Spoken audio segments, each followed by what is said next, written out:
the second Tuesday of November. Okay. Thanks, Phil. Is that it? Yeah. Okay. With that, all in favor of approving the agenda indicate by saying aye. Aye. Aye. Motion passed.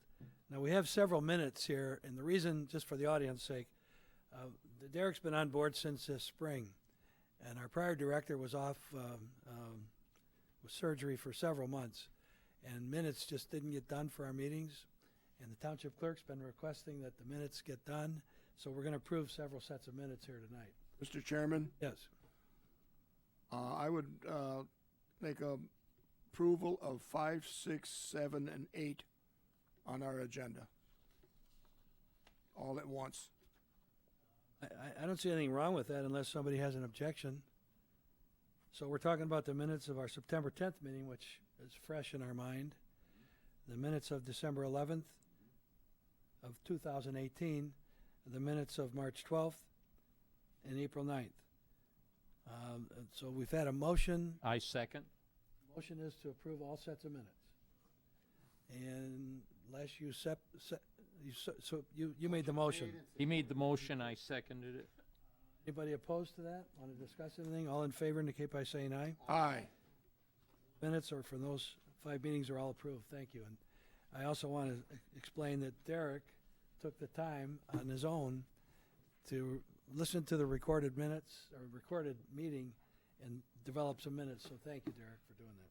The opportunity I have to watch meetings of the DPS. Yeah.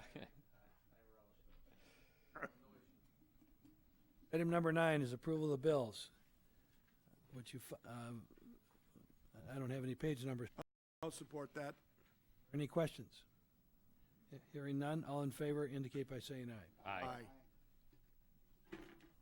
You also, on item 10, have a statement of our revenues and expenditures to date in our fiscal year, which begins April 1st. Are there any comments? If there are none, we'll receive and file those. And then this evening, the treasurer did not get a report, not our treasurer, Ted Van Oz, but the finance director didn't get the treasurer's report done until today. So Derek has handed out a copy of the treasurer's report. You all have had a chance. It was sitting in front of you when you arrived. Hopefully, take a look at that. What I would call to your attention is on the second page, our fund balance in our storm drain fund is $665,000, and our road improvement fund is $189,000. But we're in the midst of completing this concrete sectioning and pavement repair program, so most of that money will be gone. At any rate, if there aren't, I'm sure there's probably not any questions just seeing it tonight, but can I have a motion to accept the Make a motion, we approve the treasurer's report. Support. questions? Hearing none, all in favor indicate by saying aye. Aye. Thank you. So moving right along, we have an opportunity for public comment. And to those in the audience, if you'll look under the manager's report, I think you're mostly here, and if you're not all here for Park Lane, let me know. Park Lane and Swan Island. We're going to move that item up under the director's reports. So is there any other business anybody in the audience is here for that you would like to speak on any other topic involving our DPS responsibilities? Raise your hand. I don't see anybody, so we'll move on then. And I'll go to the manager's report. Derek, we're going to move down to the Park Lane item. And in our packets, we have a supposedly colored version of some drains, and I don't know if this will show up on the screen or not.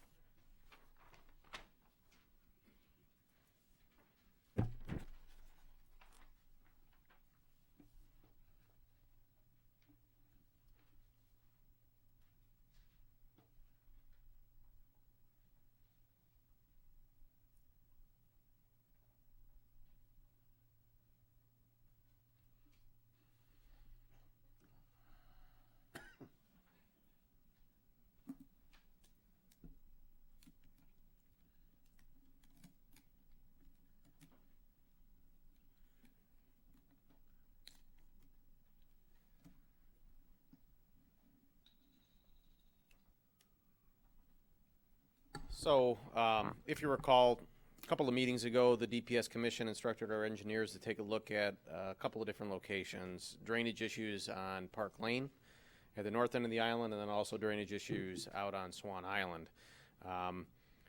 In speaking with the engineers at the tail end of last week when we were putting the packets together, they have not received costing estimates for the proposed work, at least as recently as Friday, and I believe they haven't received them as recently as today. So they're talking with a couple of different vendors on cost estimates, so I believe that's information they're waiting for.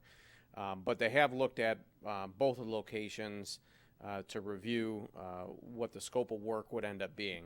Obviously, the other component to that is the cost that you guys need in order to talk about this in its complete nature. What we're looking at here is the Park Lane proposed scope of work. And really it's the installation, what you're seeing here is the installation of a force main system. So you have some ditching work that would be part of the project here, and then you have a couple of catch basins as well as being installed as part of the scope of the project. You see the flow characteristics of the stormwater system to a point on the west side of the area. So you have Park Lane here and you have Meridian here, so it'll be over on Meridian. And then you have the vegetated, the wooded area over here on Meridian, in which a force main 6-inch plastic pipe would be installed to a discharge point at the canal. There would be a pad here for a pump to be located. And the options that Raines was looking at as far as the type of pump would not be a permanent electric pump, more along the lines of a portable diesel pump or a portable gas pump that would sit on that pad, be operated at times of high water with some sort of float system with an auto start. And then when high water is no longer an issue because of either the seasonal fluctuations in the water levels or the cyclical nature of the water heights in the Detroit River system and Lake Erie system, that pump would then be removed, put into storage, and brought back out again when the water accumulation in that area warranted the pump operation. That option is being looked at as the preferred option, just simply because of the cost. The cost to install a more permanent arrangement is quite a bit more than doing what Raines has proposed here. They're also talking about berming this area here because there is water intrusion into that wooded area from the canal system, and in order to keep that water contained to this area, they're suggesting the installation of a berm system in that area. So that is the Park Lane proposal. You explain to me what will the berm, show me again what the berm will do to channel water, which direction? So the concern is that, I don't know if you can see it on the overhead here, but there's a canal here. There isn't a whole lot of blocking going on of water coming out of the canal during a high water event into the woods. So I think Raines' concern is that water coming out and going into the drain system and then essentially recirculating the water from the river. So they're proposing a berm installation here in order to keep that water from moving and migrating to the east and into the system, the closed system that you now have with this installation, and then basically overwhelming the pump or just recirculating water. Water backs up today and goes down the ditch lines and eventually works its way from Meridian to Park Correct. Lane. Yeah, especially when you have, I think right now you have some storm drainage in this area that flows across the road and then comes back in here into this ditch line. So their plan is to block that from even migrating over into that area. So, and obviously when we get cost estimates, Raines will come in here, we'll talk about it, and they can answer a lot more about the engineering associated with this. But this is, in its basic form, a closed storm system with a force main pump. And it's not affected then by the river water system. You're not recirculating the water, you're just dealing with the rainwater. You're essentially just closing that whole network. Eric, is the pump something like they have over in Gibraltar? Similar, yes. That'd be that type of... Yep, you'd have a cam lock system, so you'd have a riser pipe on it. You'd attach the pump discharge to with a cam lock, and then you'd basically run and pump it out. Those pumps do have floats that you can put on them, so you don't have to call DPS out to operate them all the time. Basically, when the water, then it would just operate as a closed loop system.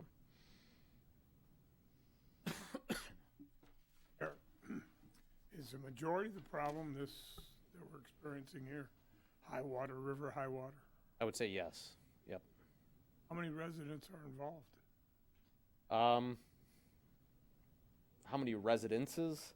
I'd probably say 15 to 20. As you move farther to the south, there's a change in elevation. You start having water go this way more. And this basically is to address this area down here. It's not going to draw off those areas farther to the south. Okay, thank you. Yep. So that's Park Lane. That's a proposed scope of work. Moving over to Swan Island, there should be a back page on this. I don't know if you guys Why don't we, I can suggest, why don't we, since the residents are here, why don't we stick with Park Lane? Sure. And I know this is kind of a sketchy report at this point for all of us. I do have a question for Mr. Zimmerman. Would you come up to the podium? Want to give your full name again? And okay. Jim Zimmerman, 17585 Park Lane. Last time you were here, the engineers were going to meet with you. Mr. Salil, right. Did they? Yes, they came out 2 days later, and we reviewed the property, and it went well. And the wet well was the old wet well. No, the meeting went well. Oh, the meeting went well. There was an old pump that you were aware of. That was Not proposed to be used again. That's a separate issue that's not shown tonight. My understanding is it won't work. I think the pump station that Mr. Zimmerman's referring to is the one that's farther to the south. The only one I'm aware of is that one, which is a private pump station. That was one that was installed by the residences there and drained down those residences to the north and to the south, primarily their backyards. It's not tied into the road drainage, so it just simply collected the water in the rear yards and discharged it in the river from that point. So whether the township would be involved in reactivating that system or not, that would have to be something we would have to discuss at a later date or as a separate topic. Clarification, if I may, that is tied into the road system, and it's on an easement. It's not on private property. Okay. When we looked at it, we were told by the engineers and also the homeowner that it wasn't tied into the road system. So that would have to be looked into. Did you discuss that with Sahil? No.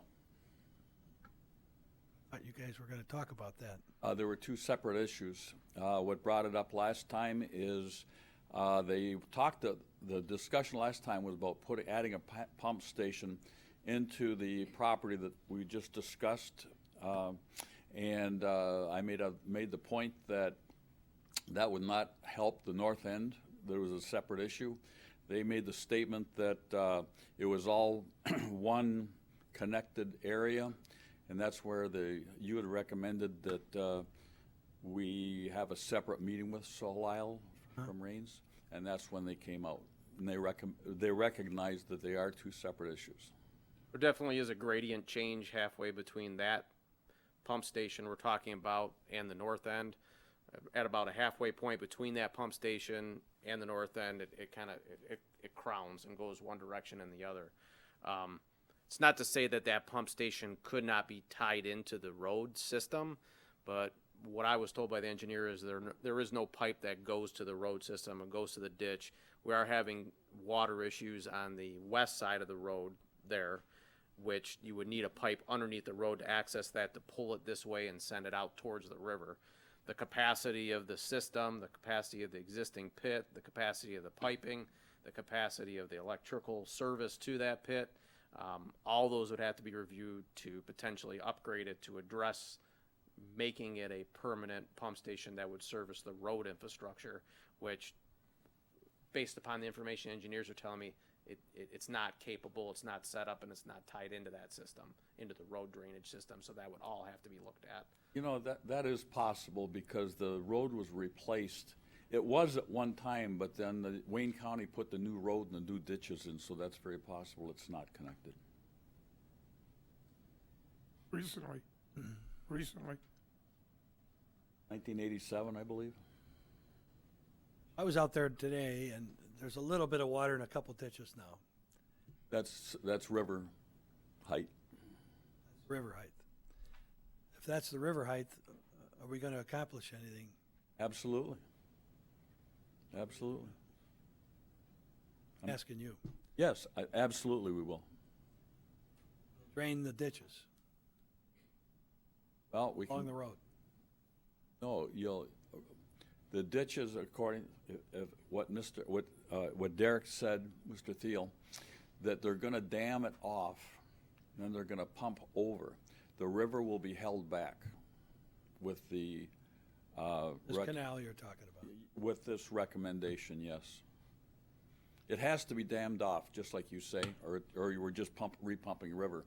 But, and correct me if I'm wrong, Derek, that it's gonna be dammed off one way or the other, and, then they have to pump it over. Otherwise, like you've said this time and last time, they're just recirculating the river. Well, this was all discussed, and I have all the paperwork from 1986. We're just repeating history. They have the same solutions we had in 1986, but it never got carried out. Pardon me? The water went down, and the temporary system as being proposed is the way to go. This makes sense to you, what we're, Mostly, can I address the Sure. the picture? There's two things, couple things. can, it'd be a better thing, can you do it on the device here? Then you can speak and be heard at the same time. I have my glasses. Here's a pair if you need them. Yeah, I think I can do it. This area right in here, this is my property. They're saying it has ditch work. When they redid the ditch, I paid to have got the permits and have the culvert put in there, but Wayne County never put enough dirt in there. It looks like it needs more ditching. It just needs more dirt. I don't need that dug out because I've already paid for the culvert and what have you. That again is right in this area. This is all open ditches from here across here, and this actually goes across the road, not where it's shown, but in this area here. And it's openly visible. This berm, I agree, you're wasting your money. This has to be bermed out right in this area at the river, because this is a canal going all the way out. And as you mentioned, this water comes in, unless it's cut off back here, you're just recirculating river. So if I understood what you said, you think the berm should be moved closer to the canal? This berm, I do have an engineering degree, and I worked in college for a civil engineering firm, so I'm not a novice at this. And this berm, I don't see doing any good at all. I think there's a couple of reasons they proposed it there. One, doing work out by the canal to put a berm in out there. I don't know that they could get in there to do that. John just mentioned that as far as ownership of the property and the right-of-way, that would be more than likely in the right-of-way. And the third, if you have no storm collection, no catch basins, no open pipe in that area, the water that would accumulate in those woods would then be held to the woods and not enter the storm system. The only thing you would have running through those woods would be a force main pipe, which would be fully contained and wouldn't allow river water to get into it. So I think what they've done with the location of the berm in that area is to isolate the water to the areas that we don't have storm sewer conveyances, and that's all on the opposite side of the berm. So If I remember right, I mean, I haven't been out there in 20 years. This area right in here, except for where this goes through, it was quite high, but I don't know how far it goes down. I mean, we walked it, I think. But you couldn't get on the other side. I was Well, with you when we went out to the river. We went out to the canal end and saw where the water was coming in at. Right. It's very obvious that the water's entering those woods from the river. Right. It is. You're right. I mean, as you go farther to the south, the property raises up. Quite high, yeah. But there is an area where it is coming into the woods, and I think they're just proposing keeping it from coming into the storm sewer system at the road rather than against the canal. They know better than me. They know better than I do as well, so. I'd like to say one more thing. Back in in the floods of 1974, the U.S. Army Corps of Engineers offered to dike every community from Port Huron to Monroe. Gibraltar was one of the communities that jumped on that. Parts of Trenton jumped on that. Grosse Ile was the only community that refused to take advantage of those monies. Now we're in flood time. We're in trouble. The projections right now, we're 6 inches higher than we were a year ago. The water forecast only goes out to next February, and we're still 6 inches higher than we were this year, or the projection for last year. We were not tested this year as far as a storm goes. The highest the winds got up was about 30 to 40 miles an hour.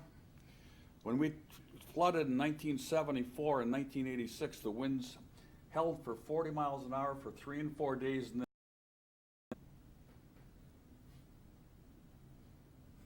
I mean, I'm not living there, so I don't know. Yeah. I know that when we get an east wind, the water comes hard on us. And when I watch what goes on in other parts of the country, there's some things we can't ever prevent, I guess. But At Gibraltar, they chose to dike pretty well the whole city, didn't they? Yeah, Most of it's they took advantage of the money. all right, I'm sitting here thinking, we don't have the cost estimates You yet. do not have the cost Cost estimates. is going to be a big factor, as far as I'm concerned, up here. I mean, we can't control the river, but if this will help, I think, you can't control the river, but you can control this community by this presentation. affect your community, your neighborhood by this. Absolutely, absolutely. So, all right, so you've had an opportunity to speak, and I appreciate that. I'm thinking, what's the best format before you leave the podium? Should we ask our engineers, when they get the cost estimates, to try to sit down and go through this in detail, which in and of itself could take an hourly meeting or something with the residents? Yeah, I think potential fix, what the cost was, whether we were going to be able to do something or speak their piece. So I think, one, we've got to wait until the engineers get those cost estimates to us so we can have all the information in front of us. And at a point in time, we had collected everybody's contact information, maybe have a study session or something to talk about the problem, talk about the design, talk about the cost projections, take all that information into consideration, and then move forward with a direction one way or another on this. So, I mean, we have to take a look at the budget, see what kind of money we have available and priorities that we have for the money. So, put that all together in a nice package and have a conversation about it. So, If I can, I agree totally. If I can give one other recommendation, this is Plan A. I think that what you're proposing here, the price can be cut on it, such as, I don't know that this berm is really gonna help. They talked initially about just going out by the river where it's low and sandbagging that. You're not talking a lot of money for sandbags. You're talking for a cement pad for your pump. That makes sense. About the ditching, the pump would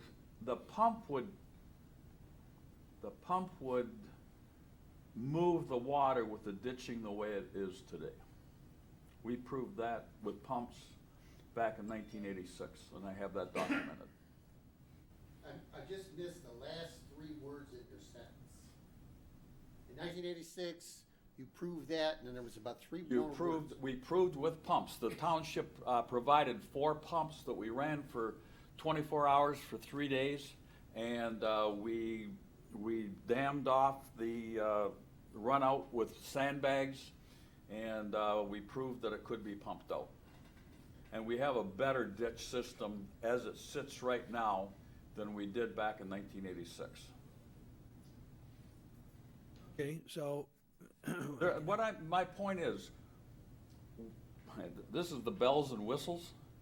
We don't need the bells and whistles. We need to protect our property, and we can do it for considerably less. I'd like to pursue that with you. And I'd be glad to. Just along the sandbag issue, the houses on West River Road that are near, and that's what they were reduced to doing, the sandbagging around that house, that ranch house that's right there, it's low to the water. Right, yep. And that was very, very, very effective at the time. And then after 87, 88 or whatever it was, then the sandbags were removed and the problem did not recur. It probably did now. But the sandbagging is something that's quick, inexpensive, and it's worth listening to from your experience standpoint. There's one was considerably lower than it is today. All the lanes have been, all of the seawalls have been put in and probably raised every bit of 30 inches. Since then, we've put a new road in. They raised the road from 1974, 36 inches. I can't think of any neighbors in this area that's shown in this map where people haven't brought in and elevated their property. We've put a lot of money in to try to protect our property. And to act for sandbagging, right, that would work with the pump. And that's what the proposal was back in 1986. Just to sandbag that and then to run a pump, a portable pump. Well, they were talking at the time a permanent electric pump. That requires maintenance and what have you. Portable pump, as Derek knows better than anybody, that's the way to go. so what I'm thinking is, unless somebody objects, you know, I want to make sure that the residents all have a chance to input on a specific plan. And maybe the way to do that is to have a special meeting. And I don't know that we have to spend it all in your area. We have another area that's got a similar problem. But I wish we had more money. But what I'd like to do then is propose, we need to get back with Sohail, get the cost estimates before this matter comes back here. And do we have everybody's names and phone numbers? Does the engineer, I asked a meeting or two ago for everybody, I know we have yours, Jim. If I can put in one more suggestion, if Derek, Sohail, and myself sit down and we come to a plan B that's not gonna cost, that's gonna be effective, but probably cost maybe a quarter or a third. I can't speak for my neighbors, but I know that I would be satisfied with that. Okay, We just wanna it's a good protect our suggestion. property. That's a good suggestion. And So it's gonna be temporary. We understand that. we need to get that cost estimate, and we need to find out where that's at. And we'll get with you, Jim, right? And Sohail's got your contact information. You do too. And we'll try to schedule that. And I'll invite other people to come up too, and anybody that would like to be part of that meeting, we'll try to arrange for it.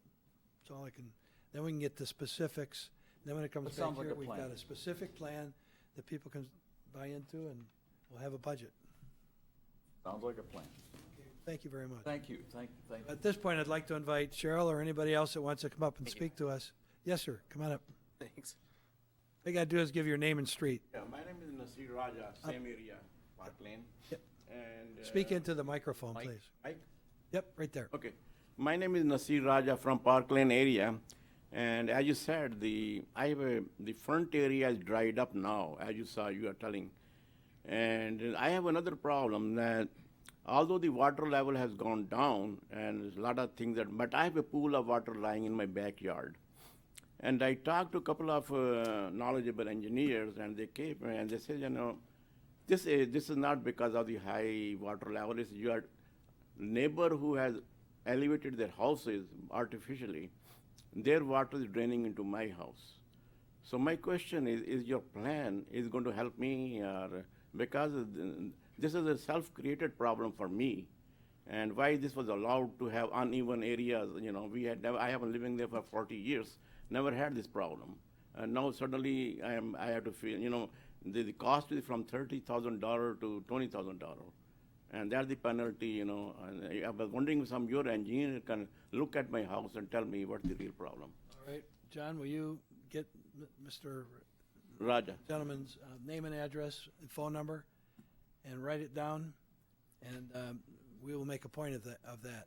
Now, I have a question for you. Property that Mr. Raja is referring to is the Panazzo And I'm not property. naming anybody, they didn't tell me, yeah. It's the new home that was recently built, But there's some other areas There's too. a major problem on both sides. both sides. Yes. Are you the other side? You The come- problem with the elevation then needs to be taken up with the building department. We'll look We- into We it. can't settle that here. Go ahead and leave it up there, and anybody else who wants to talk can sign in as well. Thank you, sir. Okay, who's next? You want to come up and speak? And, well, if your property's flooded like his, then you need to come up and give us your name and address at least. I guess if we're going to try to look into solving problems, we need to have that information. All right, well, my name's Kevin Burwald. I'm at 17601 Park Lane, so I'm just the other side of Jim. Jim and I just brought in, geez, I don't know how many hundreds of yards of dirt, we literally in our backyard in the last couple of weeks to bring our elevation up. Mr. Zimmerman, you mean? Yes, Jim Zimmerman, yeah. Insane amounts. I mean, literally tore his yard apart bringing in trucks. You know, trucks are getting stuck in the yard just trying to bring dirt in. So we've taken monumental tasks to try to do our, side of the bargain to bring them up and restore what we can. I'm even putting a pump in my yard. I bought a pump that, I forget what it pumps, a portable pump. Had we not ran it last year, we were inches away from several of our houses being in really bad shape. So yeah, we have a lot of things to consider. But, we're not waiting around for someone to do something. We're taking action ourselves. Might I add, a lot of money, a lot of expense to do it, but it's our home, so. Sure. Yeah. Okay, would you like to leave your phone number? Can I ask a question? Sure. So the water that's coming into your yard that you had to, is it coming from the riverside into your backyard? Yes, it is. It's also coming from to be candid, raised elevation from our neighbor's yard. From the neighbor that Yeah. just recently built? Yeah, and I think one of the things that, if I might add, just to be considered, is I don't think we have any regulations on the height of seawalls or French drains or things. It just seems like some things are put in, and it's funny, they're meant with good intentions, but then end up backfiring. And, that's one of the things that should really be considered as folks are building on the water and putting up houses. There's more going up right now, right on Park Lane that are being built or just being finished. And when one weak link in the Walsh system and it all comes in. And candidly, had that house been appropriately designed on the water, we wouldn't have any of the troubles. A lot of the troubles would have been diverted right now. That's The really building department's pretty familiar with those issues that exist out there. That is a good point. The township does not have an ordinance that mandates that seawalls have to be a certain height. And to your point, if you have one property that has a below flood level seawall elevation, it can then inundate the other properties. Because a lot of times your seawall will be higher than the rest of the yard. So it's really acts as a berm or a protection against flood. So if you have one that's lower than everybody else's, the water can then enter and backflow into those properties. So, DPS Commission, I think, has limited control on ordinances within the township as far as new ordinances, but, it might be something that might be worthwhile to take a look at, some sort of new ordinance that mandates elevations of seawalls to ensure that there's some sort of regulation and uniform standard for what the height of those seawalls should be on new construction, repairs, or replacements. So, That would almost seem to me that then you'd be asking the township to mandate a seawall. no, not mandate a seawall, Well, but what if somebody just had an undeveloped piece of property that didn't have a seawall? that would be a different situation. That could flood yeah. it could come in there and come down and flood the neighboring properties I in and of suppose itself. I suppose if I were to connect the dots, it would be like setbacks. When you build a house, you're not going to build a house in front of everyone else's house and the neighbors so they can no longer enjoy their view.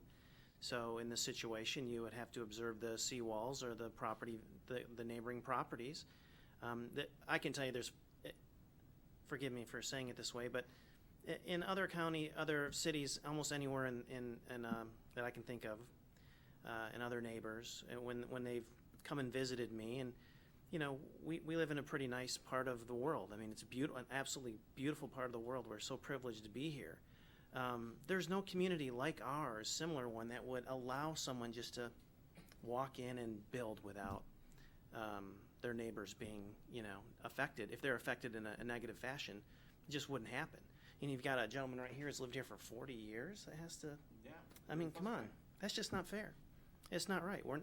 We're not in and there are townships and other cities where things get done because you know people and it's a good old boys group, but that's not what we have here. So, for whatever it's worth, I'm just saying, it would be nice to consider the neighbors. And I'm not, and I agree with what you're saying.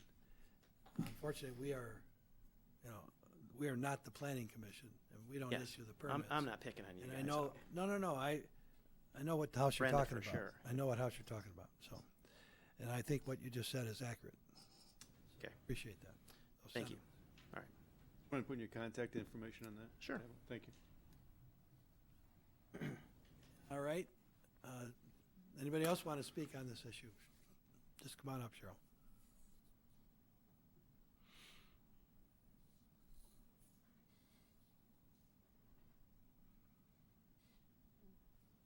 Thank you. Cheryl Tenario, 17642 Park Lane. On Mr. Thiel's first day of work is when I came to him with our initial problems on Park Lane. I'm disappointed that with this meeting that we didn't have all the information together and resolutions to discuss with all of us here. my. We neighbors have been speaking to each other, letting each other know when meetings are going to be and so forth. And at our last meeting, I guess 1 or 2 months ago, I had presumed that with all our names on the list and that with this meeting, matters would be taken care of and that we could already discuss what our options were with all majority of us present here. I know with bureaucracy and government things run slowly, but I'm just disappointed that we've waited all this time and we're going back to what we did 2 months ago. Okay, everybody put their name on the list, you know, and so forth. To me, it's just repetitive. I'm a little disappointed. Well, I'm disappointed too, but we are moving closer to a solution. And my intent with, you know, speaking with Mr. Thiel is to make sure that all of us, the north end and and our southward on Park Lane, that everybody would be taken care of.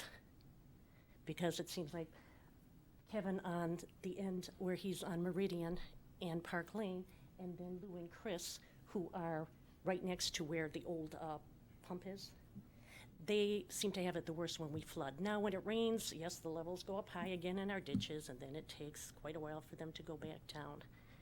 So, you know, like I say, I'm just concerned for all the neighbors, and, you know, I would like a resolution for all of us, not just, you know, part. I would like, you know, all of us to be taken into consideration here so that, you know, like I say, I've come from a community before where our neighbors did things ourselves. If the city or that didn't help us out, we did it ourselves.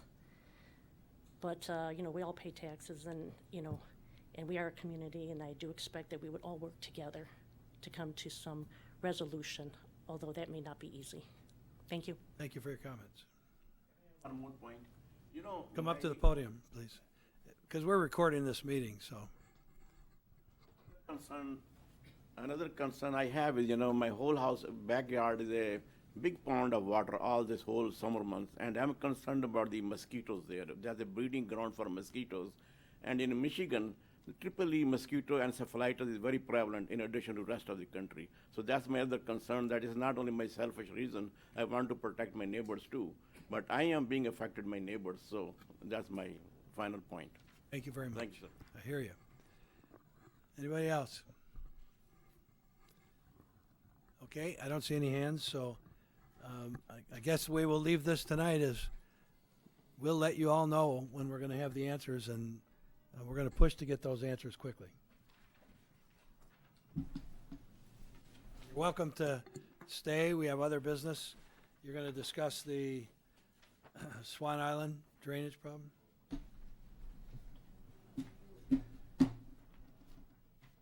So the other location we were looking at was on Swan Island.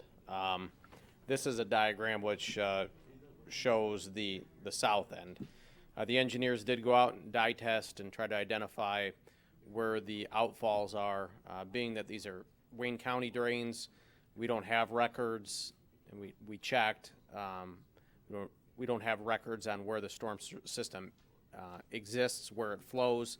So the dye testing was necessary in order to determine where the infrastructure is so that we know what we're working with and where the water is coming in. So when they did do the dye testing in the area, they identified one outfall here, and then they identified the catch basins in which that outfall was servicing. What they've recommended here is a discharge pipe out to the canal, and then collection of the storm system here with some sort of backflow preventer in order to once again make this into a closed force main system.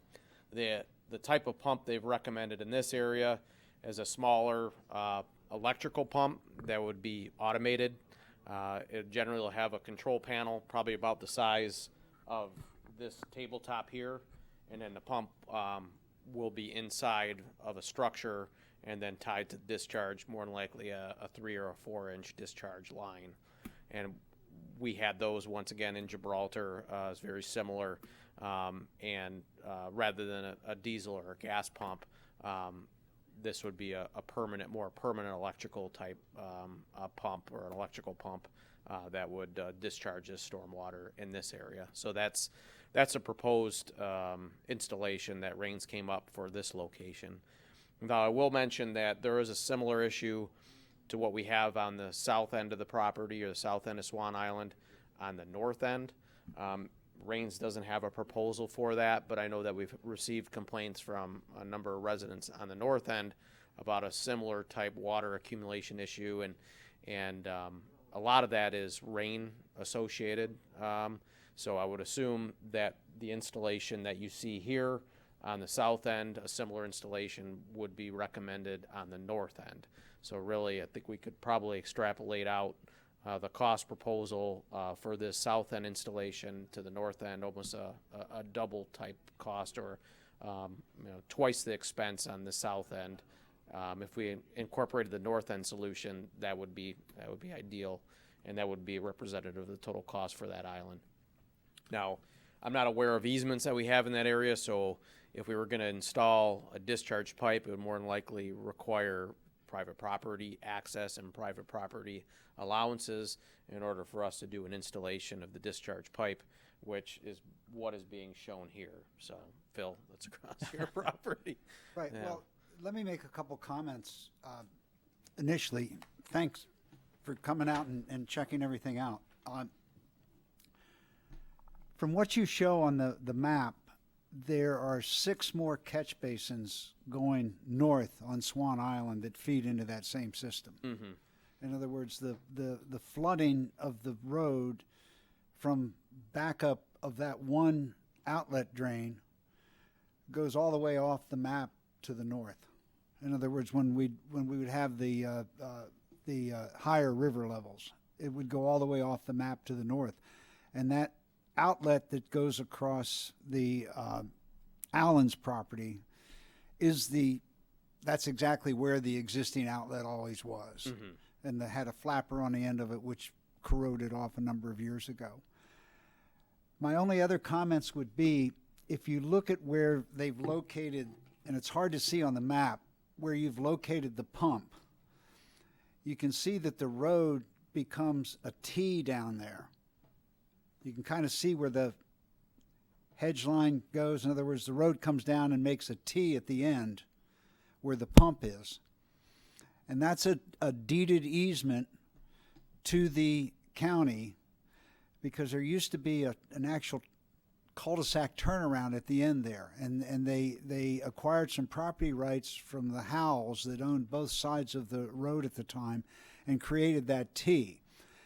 That T easement also extends to the east just as far as it extends to the west.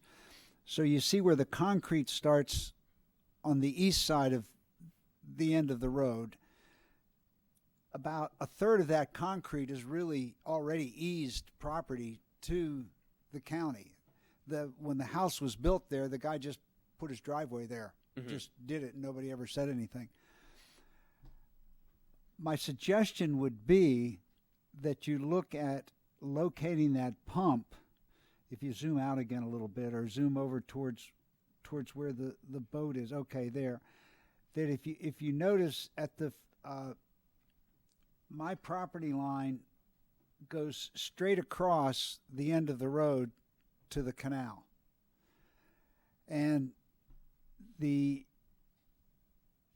it would be, I would say, make more sense to get an easement to put the pump right at the canal. Because there's no, it would save going under the road, it would save going under a driveway, it would just cut across a small piece of property, and that area there, the neighboring property has a shed nearby. I have a shed nearby there, and a pump would fit back there very easily. And I think these are probably better questions for the engineers and issues to bring up with the engineers. Yeah. They've designed it in the way that they've designed it, I'm sure, for certain reasons. The problem with where you have it now is there's no ability to turn around. Yeah, it might need to be moved over farther, but I know there are things to be taken into consideration when you look at pump location, like ability to do maintenance on it, and then also service lines. So these will run off electricity. So generally, closer to a pole that you can have it, the cheaper it's going to be for you, especially if it's a metered service, which it would be. So your meter can would be on a pole, and then your panel will be right there next to the pole. So I think there's probably reasons why they did it, but if there are better ways to do it, I'm sure we can have those conversations with them and take a look at what options. No, I think it's a decent proposal. My other question would be: you have insert a tide flex valve to restrict river flow. Where would that go? That generally goes inside of it. There's two different types. There's one that goes on the end of the pipe, and there's one that goes inside of a structure. But what pipe would that go on? It would be going on the outlet. So this would be on this gravity outlet, which would be probably at this structure here.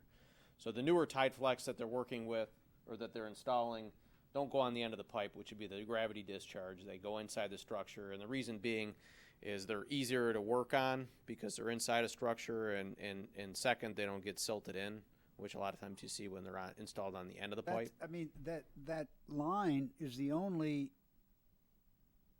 ingress for the water from the river. Why would you then need the pump? What it would, when the water levels in the canal exceeded the head pressure on the piping system, that tide flex would close, and then you end up turning it into a force main system. So that tide flex would close to limit the water from coming into the system, and then your pump would pump what's in the system out. Okay. Oh, okay. You would be talking about taking care of rainwater at that point. Right. Exactly. Then. Okay. Yep. I understand. Yep. Sounds like you're going to have to represent your neighborhood and meet with the engineers. Okay. So, and there are a couple of vendors out there. Kennedy is one that comes to mind that I know they're checking with to get pricing on this. That's not an installation that's out of the ordinary.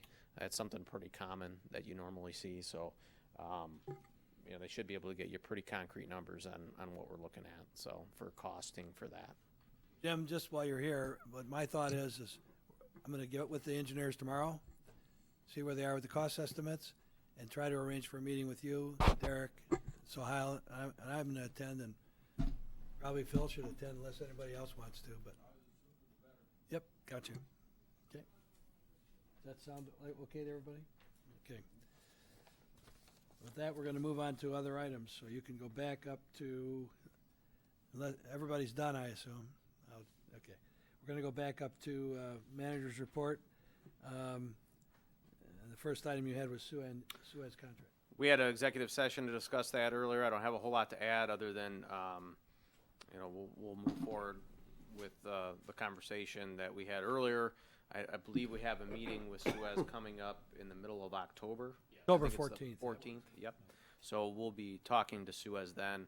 Just for the benefit of the public, Suez operates our wastewater treatment plant. Our contract with them ends next March, so we're in the process of reviewing that contract and deciding what direction we're going to go with it. So Okay, next item is the roads update. Everybody received, or at least you should have, a copy of what work has been completed so far on the local roads project. So all the different locations are listed there. We're pretty close to being done with concrete work. I know that the vendor that was selected by Gaglio was Al's Asphalt. Al's Asphalt also received the contract for the bike path repairs in the township. So I know Al's was waiting to mobilize and come onto the island until they were sure they were going to get that contract, and that way they could coordinate their activities. They did receive that contract, so in talking with Gaglio, it sounds like Al's will be here in about 2 weeks. So that gives them about a month to complete the asphalt work within the township. Yeah. I do have maps as well of all the different locations if any of the DPS commissioners are interested in seeing where this work visually occurred and what else we have left to do.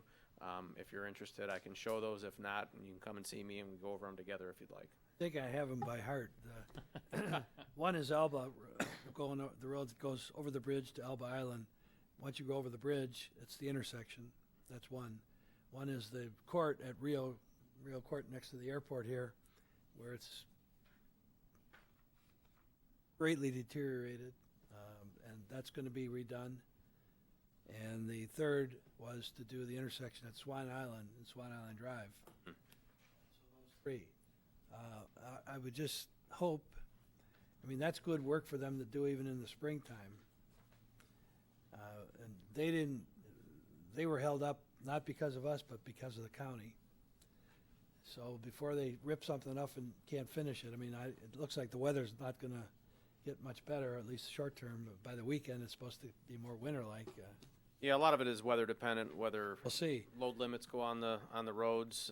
Wouldn't be a cross crisis laws if and- the asphalt work didn't get done till next spring, but Well, we'll monitor it. We'll see when they get on, what we can do and what we can get done. So, but it's been going pretty well so far. So. okay. Wastewater treatment, Ryan was on vacation, so he wasn't able to attend the meeting tonight, but he's put together a report. It was emailed to all of you, and I printed off copies for the meeting tonight. One of the things we're dealing with over at the wastewater treatment plant is HVAC issues with the lab space. So by state requirements, we have to have a certain type of HVAC system in the lab. That system had some problems last winter. For all accounts, it's been inoperable since last winter. The guys have been using some different HVAC systems in order to maintain heat and air conditioning in the lab space, but we need to take a look at resolving the issues with the HVAC system in the labs. Commissioner Budney, Board Member Budney, myself, Mr. Kostick, Mr. Van Oss, and Ryan all met about a week or so ago. I think we formulated a game plan to try to move forward with addressing those issues, and that primarily is to bring the original vendor out, the original manufacturer of the equipment that was installed for the lab space, which was back in 2014 or 2015, and try to identify what problems exist, why it's not operating the way it should, why we're experiencing issues with the HVAC system for the lab space, and try to get the manufacturer to present some options for us in order to remedy the problems we're having. So just want you to be aware of that. Ryan mentions it in his report, so I wanted to give you a little bit more information about that. But we're trying to get to the bottom of what the problems are, and that way we can propose a solution to you that permanently fixes the problem rather than just putting a Band-Aid on something that is going to present problems for us in the future. So. Any questions on the wastewater treatment plant report? Okay, next, our waste hauling update. Everybody should have received in their packet the rough draft for the information brochure that's going to be mailed to all of our residents regarding our change in waste hauling vendors. There are a couple of changes that I had noticed that needed to happen. I passed those along to Vince, like made in the publication, additional pieces of information. Please let me know.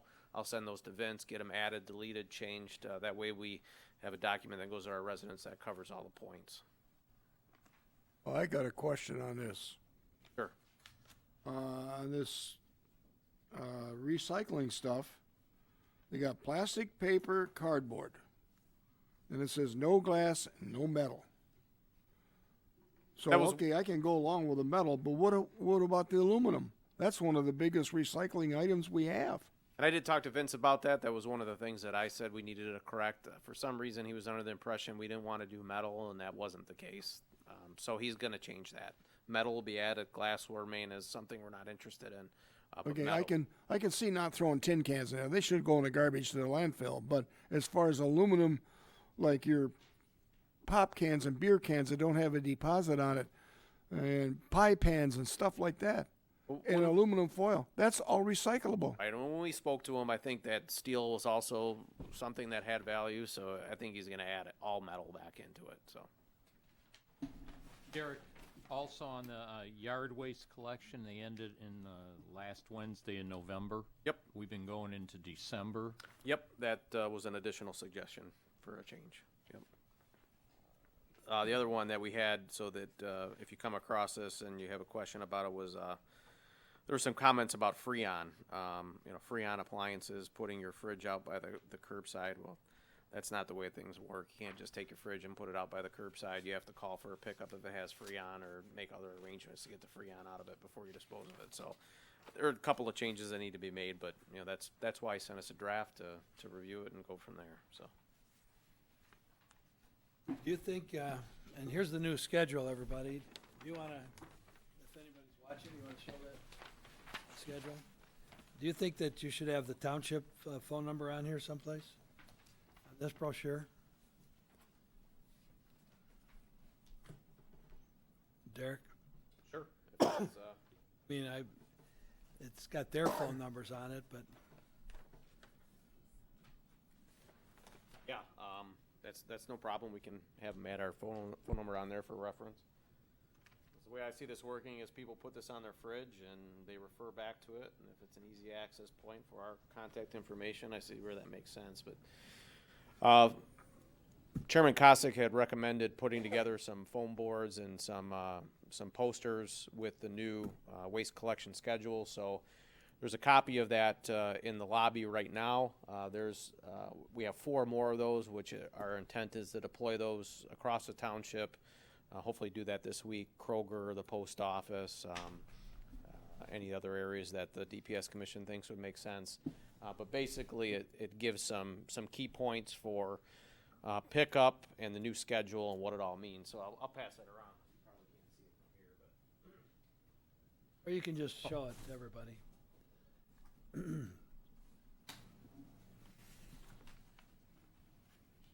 some information on it. So.